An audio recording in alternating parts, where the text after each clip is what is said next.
Good evening friends. और आज का हमारा टॉपिक है फूड पॉइजनिंग। इसमें हम लोग देखेंगे फूड पॉइजनिंग होती क्या है, उसके सिम्टम्स क्या है, कॉजेटिव एजेंट क्या है, मैनेजमेंट कैसे होती है और प्रिवेंशन कैसे होगी।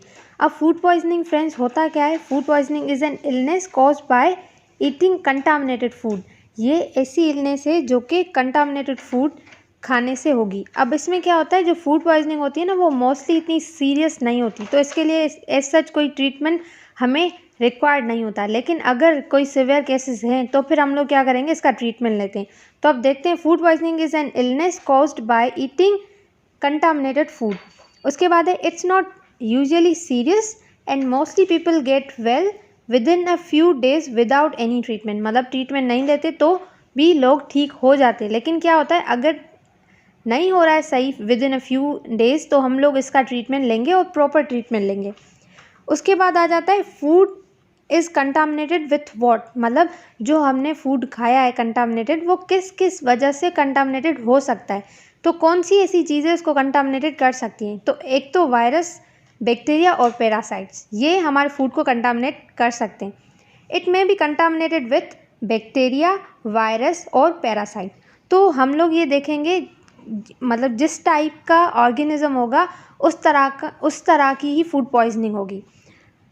अब हम लोग देखते हैं बैक्टीरियल फूड पॉइजनिंग। तो बैक्टीरियल फूड पॉइजनिंग किस बैक्टीरिया ने की वजह से वो फूड पॉइजनिंग हुई है, उस बिहाफ पे हम लोग फूड पॉइजनिंग को डिवाइड करते हैं। अब एग्जाम्पल्स देखते हैं। शेजेला, अगर शेजेला की वजह से फूड पॉइजनिंग हुई है तो हम लोग उसे क्या कहेंगे, बेसिलरी डायसेंट्री, और इसे शेजेलोसिस भी कहेंगे। तो और देखें अगर फूड पॉइजनिंग शेजेला की वजह से हुई तो हम लोग उसे शेजेलोसिस कहेंगे, सही है। तो इसकी वजह से सिम्टम कौन सा ज़्यादा अपेयर होगा? सिम्टम ज़्यादा डायसेंट्री का अपेयर होगा। और डायसेंट्री और डायरिया में क्या डिफरेंस है? अगर हम डायसेंट्री और डायरिया की बात करें तो diarrhoea is the loose watery stool. मतलब अगर लूज वाटरी स्टूल पास हो तो उसे हम लोग डायरिया कहते हैं। फिर डायसेंट्री किसको कहते हैं? डायसेंट्री अगर स्टूल के साथ ब्लड और म्यूकस मेम्ब्रेन आ रहा है तो उसे हम लोग क्या कहेंगे, डायसेंट्री। तो जब भी शेजेला की वजह से फूड पॉइजनिंग होगी तो मतलब क्या होगा, जो सबसे प्रोमिनेंट सिम्टम होगा वो किसका होगा, डायसेंट्री का होगा। सेकेंड है सेल्मोनीला। अगर सेल्मोनीला की वजह से फूड पॉइजनिंग हो रही है तो हम लोग उसे सेल्मोनिलोसिस भी कहेंगे। तो फूड पॉइजनिंग के साथ साथ सेल्मोनिलोसिस और शेजेलोसिस दोनों टॉपिक भी कवर हो रहे हैं हमारे। उसके बाद है इकोलाई की वजह से भी हो सकती है, लिस्टेरिया की वजह से हो सकती है, कैम्पाइलोबैक्टर जुजेनी और स्टेफाइलोकोकस ऑरियस की वजह से भी हो सकती है। अगर जो फूड पॉइजनिंग स्टेफाइलोकोकस ऑरियस की वजह से, तो हम लोग मतलब ये देखेंगे कि सबसे प्रोमिनेंट उसमें सिम्टम क्या आएगा। जो सबसे प्रोमिनेंट सिम्टम होगा वो उसका होगा वोमिटिंग। मतलब जब भी स्टेफाइलोकोकस ऑरियस की वजह से फूड पॉइजनिंग होगी तो वोमिटिंग बहुत ही प्रोमिनेंट होगी। उसके बाद आ जाते हैं वायरस पे। कौन कौन से वायरस हैं जो फूड पॉइजनिंग कॉज करते हैं? इसमें नोरो वायरस जो कि चिल्ड्रंस में ज़्यादा फूड पॉइजनिंग कॉज करता है, एंटेरिक वायरस है और रोटा वायरस है। उसके बाद आ जाते हैं फ्रेंड्स हम लोग पैरासाइट पे। कौन से ऐसे पैरासाइट हैं जो फूड पॉइजनिंग कॉज करते हैं? तो इसमें टोक्सोप्लाज्मा गोंडाई एंड द जार्डिया इंटेस्टाइनस। अगर जार्डिया इंटेस्टाइनस की वजह से फूड पॉइजनिंग है तो हम लोग उसे ट्रेवलर्स डायरिया भी कहेंगे, क्योंकि इसमें जो सिम्टम ज़्यादा अपेयर होगा वो डायरिया का होगा।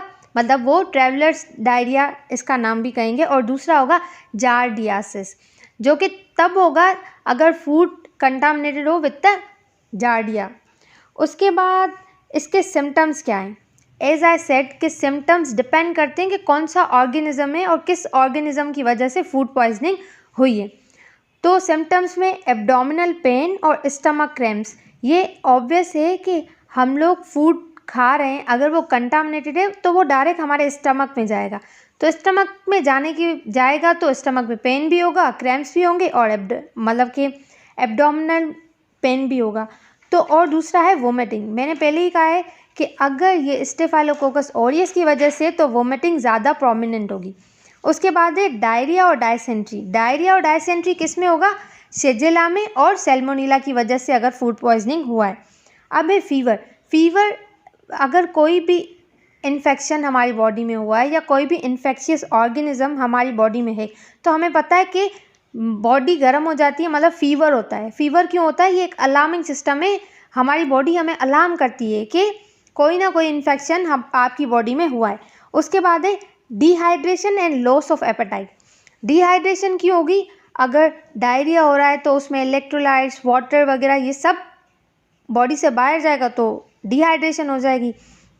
लॉस ऑफ एपेटाइट, जो हमने खाया है कंटामिनेटेड फूड तो वो हमें डाइजेस्ट नहीं हुआ। अब वो फूड डाइजेस्ट नहीं हुआ तो ऑब्वियसली जो पहला पड़ा हुआ फूड डाइजेस्ट नहीं हुआ तो हमें भूख तो नहीं लगेगी ना। उसके बाद है हम लोग कौन कौन से टेस्ट परफॉर्म करते हैं। एज आई अर्लियर सेड कि ये खुद ही सही हो जाता है अगर ये सिवियर नहीं है, बट अगर ये सिवियर है तो उसके लिए हम लोग कौन से टेस्ट परफॉर्म करेंगे? Stool test. वैसे हम लोग टेस्ट परफॉर्म नहीं करते, ये सही हो जाता है, लेकिन अगर सिवियर केसेस हैं तो हम लोग कौन से टेस्ट परफॉर्म करेंगे? Stool test.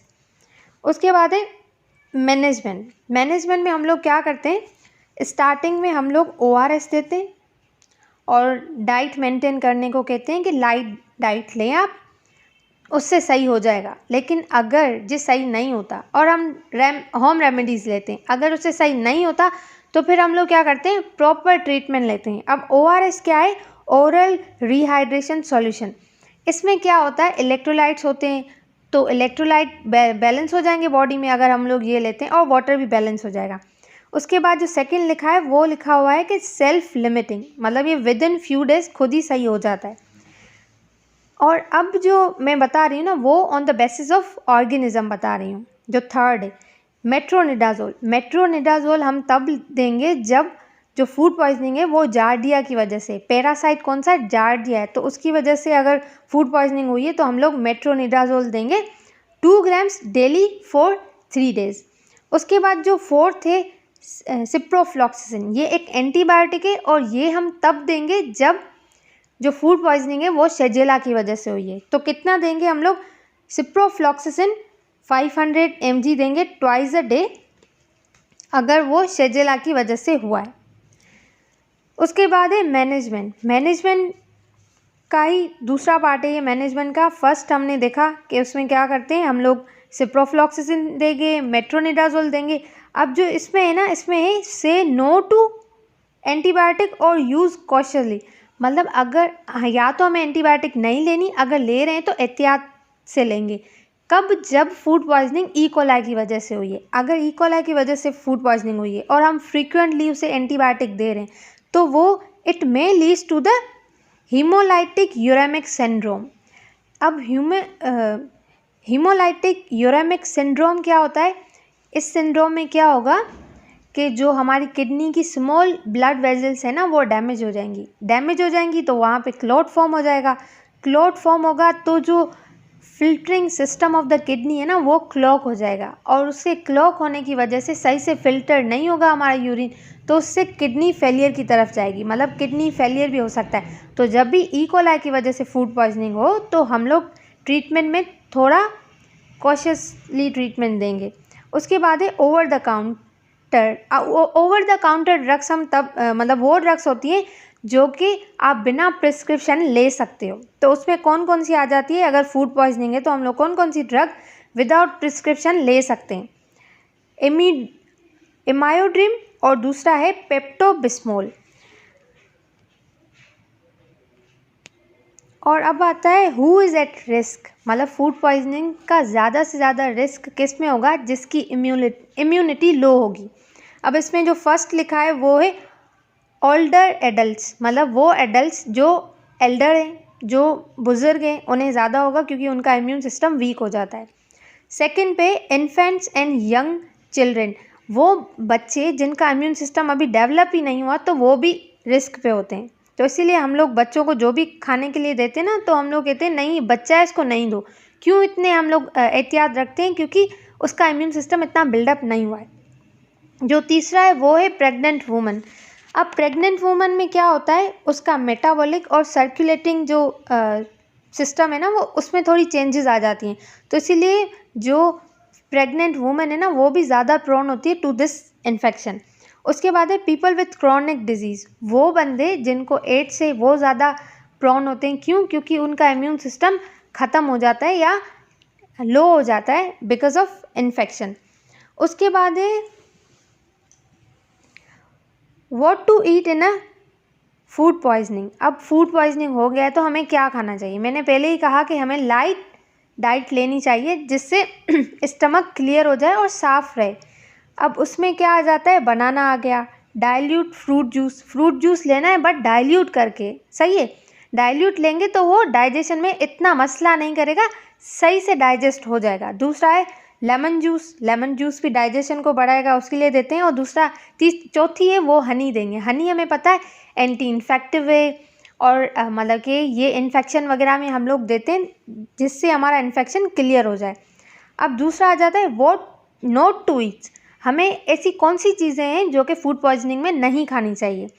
Fatty food, spicy, fried food नहीं खाने चाहिए ये, क्योंकि ये डाइजेशन में प्रॉब्लम करेंगे। उसके बाद है milk, cheese and diary products. जो भी डायरी प्रोडक्ट्स हैं हम लोग नहीं खाएंगे क्योंकि वो बहुत ज़्यादा हैवी होती है टू डाइजेस्ट।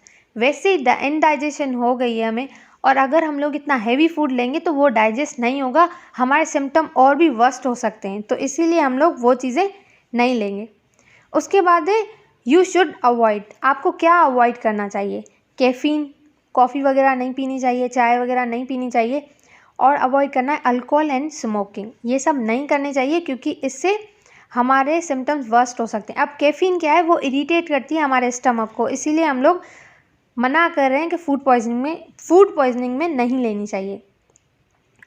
अब जो है लास्ट होम रेमेडीज़ में क्या आ जाता है, जिंजर टी आ गया, बेसिल लीव्स आ गई, क्यूमिन आ गया और लेमन जूस।